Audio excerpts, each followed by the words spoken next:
Hey guys, আশা করি তোমরা সবাই খুব ভালো আছো। তো আজকে যেই টপিকটি নিয়ে কথা বলতে চাচ্ছি আমি, সেটা হচ্ছে যে না খেয়ে থাকা ভালো কিনা। তো বেসিক্যালি আমরা অনেকেই কিন্তু অনেকটা সময় না খেয়ে থাকি। কখন যেরকম ধরো আমরা যখন রাতে ঘুমাই, রাতে তো আমরা মিনিমাম 6 থেকে 7 ঘন্টা তো সবাই ঘুমাই। তো এই 6 থেকে 7 ঘন্টা কিন্তু আমরা না খেয়ে থাকি। সো এই না খেয়ে থাকাটা আসলে শরীরের জন্য কতটুকু ভালো, যদি তোমরা একটু সাইন্টিফিকলি চিন্তা করে দেখো, যখন আমরা খাই না তখন কি আমাদের পেটে কোনো খাবার যাচ্ছে না। সো পেটে খাবার না গেলে আমাদের স্টমাক বা পাকস্থলীর উপর কিন্তু প্রেশারও কম পড়ে। অ্যান্ড সো আমরা তো খাচ্ছি না, সো না খেয়ে থাকলে আমাদের বডিটা এনার্জি কোত্থেকে পাবে? সো আমাদের বডিটা তখন এনার্জি কালেক্ট করে হয়েছে আমাদের শরীরের যে সঞ্চিত যে ক্যালোরি আছে, সঞ্চিত যে ফ্যাট আছে। অ্যাজ লাইক আমার যে ফ্যাট টিউমার, আমি যেটা নিয়ে আগেও অনেকগুলো ভিডিও বানাইছি, যে এই যে ফ্যাট টিউমার। সো এই ফ্যাট টিউমার থেকে এই ফ্যাটগুলো কালেক্ট করে অ্যান্ড বডিতে সেই প্রয়োজনীয় এনার্জিটা সাপ্লাই করে। সো আমি বেশ কিছুদিন ধরেই, আমি অনেক আগে থেকেই আসলে এই জিনিসটা করি, যে আমি না খেয়ে থাকি। বাট এটা কোনো সাইন্টিফিক ব্যাখ্যা আমি খুঁজে দেখার ট্রাই করি নাই। বাট আমি গুগলে রিসেন্টলি সার্চ দেখলাম যে এটা আসলেই অনেক ভালো। ইনফ্যাক্ট অটো অটোফ্যাগাস অটোফ্যাগাসিস বা সামথিং, আমার আসলে ঠিক ওয়ার্ডটা মনে আসছে না, এরকম একটা ওয়ার্ডও আছে যে ওয়ার্ড, যেটা আসলে বলে যে মানুষ যদি 48 ঘন্টা বা 3 দিন বা এরকম, মানে যত বেশি সময় না খেয়ে থাকবে, তত তার বডি থেকে বিভিন্ন যে খারাপ সেলগুলো আছে, সেই সেলগুলো হচ্ছে আমাদের বডির যে ভালো সেলগুলো, সেই ভালো সেলগুলো ডিস্ট্রয় করে ফেলে। সো সেই খারাপ সেল থেকে শক্তি নেয়, শক্তি নিয়ে হয়েছে আমাদের বডিকে সেই শক্তির যোগান দেয়, এবং এতে করে আমাদের বডির বিভিন্ন খারাপ সেলগুলো নষ্ট হয়ে যায়। তো তার মানে এই না যে আমি বলতেছি সবাইকে আজ থেকে তোমরা সবাই না খেয়ে থাকো, না খেয়ে থাকলে ওজন কমে যাবে, বিষয়টা আসলে এরকমও না। যেমন আমার ক্ষেত্রে যেটা হয়, আমি প্রতিদিন আমার রাতের ডিনারের টাইম হয়েছে ম্যাক্সিমাম গেলে 9টা থেকে 9:30, এরপরে আমি আর ডিনার করি না, এরপরে আমি আর কোনো খাবারই ইনটেক করি না। সো এই 9টার সময় আমি যখন ডিনারটা করি, তারপরে আমি বিভিন্ন কাজ টাজ করে ঘুমিয়ে যাই। ঘুম থেকে উঠে আমি সকাল 8টা বা 8:30টার দিকে উঠার পর আমি জল খাই। জল খাওয়ার পর আমি ওয়ার্কআউট করতে যাই। ওয়ার্কআউট করে এসে আমি তারপর বাসায় এসে একবার আমার ব্রেকফাস্ট করি, সেটা হয়ে যায় প্রায় 11টা 11:30 এরকম টাইম বেজে যায়।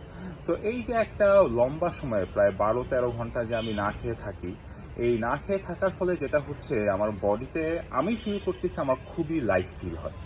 সো সো এই জিনিসটা আমি একটু রিসার্চ করে, অনলাইনে গুগলে রিসার্চ করে দেখলাম যে হ্যাঁ, আমরা যদি আসলেই না খেয়ে থাকি, সো না খেয়ে থাকাটা আমাদের বডির জন্য ভালো। অ্যান্ড আমাদের বডি, এই যে আমরা যেই পিরিয়ডটাতে না খেয়ে আসি, সেই সময়টাতে আমার বডির থেকে বিভিন্ন যে ফ্যাট, বিভিন্ন ক্যালোরি, বিভিন্ন বাজে সেল, এগুলো ডিস্ট্রয় করে ফেলে, এবং সেখান থেকে শক্তি কালেক্ট করে আমাদের বডিতে শক্তির যোগান দেওয়া হয়। সেভাবে আমাদের বডিটা চলতেছে। সো আমিও তোমাদেরকে বলবো যে তোমরা এটা ট্রাই করতে পারো, বাট এরকম না যে 12-13 ঘন্টা, অবশ্যই না, কারণ সবারই বিভিন্ন হেলথ কন্ডিশন থাকে, বিভিন্ন রকম প্রবলেম থাকতে পারে।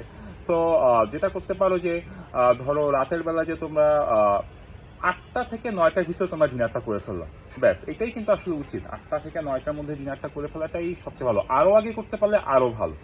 এই ডিনার করার পর রাতে আর কোনো কিছু তোমরা খেও না, তারপর সকালে ঘুম থেকে উঠে তারপরে আবার খাও। সো অটোমেটিকলি কিন্তু তুমি প্রায় মিনিমাম হলো 6 থেকে 7 ঘন্টা ঘুমালা, আর 8টা 9টার দিকে তোমরা ডিনার করে ফেলছো, সো আরও প্রায় 3 ঘন্টার মতো।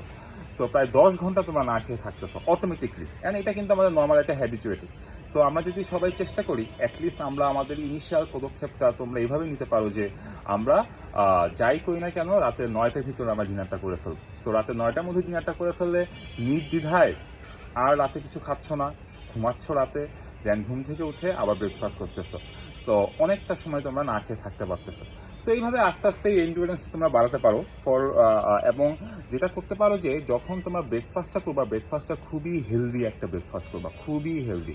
কোনো রকম অয়েলি ফুড না, কোনো রকম হার্ড ফুড টাইপের কিছু না, যেটা আমাদের বডির হজম করতে কষ্ট হয়। তোমাদের সকলের বডি অনুযায়ী, যার বডি যেভাবে অ্যাচিভ করতে পারে, ওই রকম অনুযায়ী একটা সুন্দর লাইট খাবার দিয়ে ব্রেকফাস্টটা করতে পারো। তোমরা নিজেরাও এটা গুগলে একটু ঘাটাঘাটি করে দেখতে পারো, প্লাস নিজেদের শরীরের কন্ডিশন, নিজেদের হেলথ অনুযায়ী জিনিস তোমরা সবাই চেষ্টা করতে পারো। সবার বডি একরকম না, সবার বডির ব্যাপার ডিফারেন্ট রকম।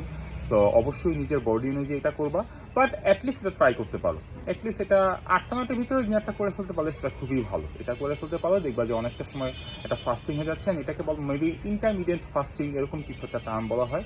তোমরা সবাই গুগলে এটা সার্চ করে দেখবা। অ্যান্ড সেটাই, তোমরা যারা ফিটনেস জার্নিতে পার্টিসিপেট করতেছো তোমাদের জন্য অনেক অনেক শুভকামনা। তোমাদের শরীরের দিকে খেয়াল রাখবা। অ্যান্ড আই হোপ ধীরে ধীরে এভাবে ফিটনেস জার্নিতে একবার ঢুকে গেলে আস্তে আস্তে এটার যখন বেনিফিটসগুলো পাবা তখন তোমরা সবাই খুব এনজয় করবা। That's all for today. Thank you so much for watching.